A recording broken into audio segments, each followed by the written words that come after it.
Calm and cool Ivanka Trump denies involvement in dad's financial. A polished Ivanka Trump begrudgingly showed up to a Manhattan courtroom Monday to answer questions about her dad's business dealings, which she calmly claimed to have nothing to do with despite her role in helping him secure financing on several properties. The former first daughter, who lives in Miami, Florida, unsuccessfully tried to get out of testifying at the $250 million fraud case against her ex-president father and brothers Don Jr. and Eric, but ultimately was forced to show up in person to Manhattan Supreme Court on Monday morning. Time equals 400 Ms. greater than when a state lawyer called the mother of three to the witness stand. Justice Arthur Engoron dryly joked, "Who is she? I'm not involved. I didn't know anything about it," Ivanka, 41, said, when asked about Donald Trump's statements of financial condition. Time equals 400 Ms. greater than Ivanka, the last witness to be called by New York Attorney General Letitia James, arrived to the 60 Center Street courthouse about an hour early, wearing a navy blue outfit including an overcoat, a pantsuit, pumps and clutching a leather Chanel handbag.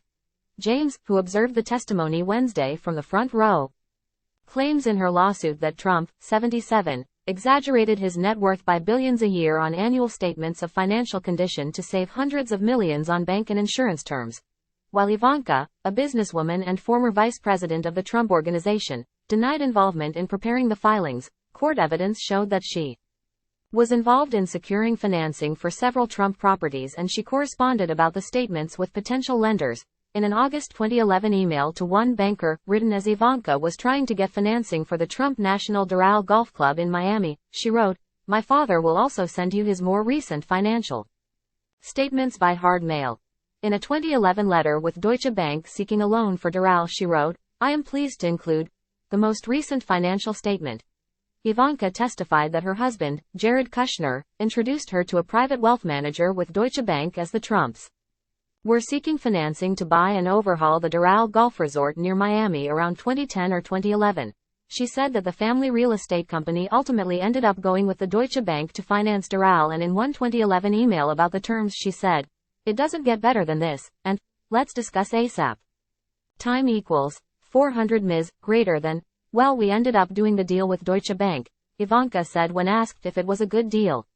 "Yes, I thought generally the deal terms with Deutsche Bank were positive and we proceeded forward."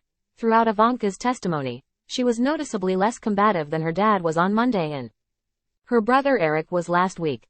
A calm and composed Ivanka answered that she didn't recall or couldn't remember to some dozen questions by a lawyer with the AG's office about financial transactions and meetings with bankers dating back as far as 2011. Before the lunch break, Trump lawyer Christopher Kise objected to emails coming in between Ivanka and her husband, citing spousal privilege. Judge Engoron said he'd rule on the objection after the break.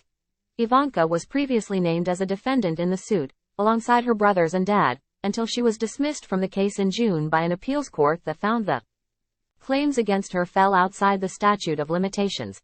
Engoron and an appeals court both rejected her bid to get out of testifying in the case. Just after midnight Wednesday, Trump posted on his platform Truth Social that his wonderful and beautiful daughter was being summoned by Letitia James, the corrupt and racist New York State Attorney General, who has allowed murder and violent crime in New York to flourish.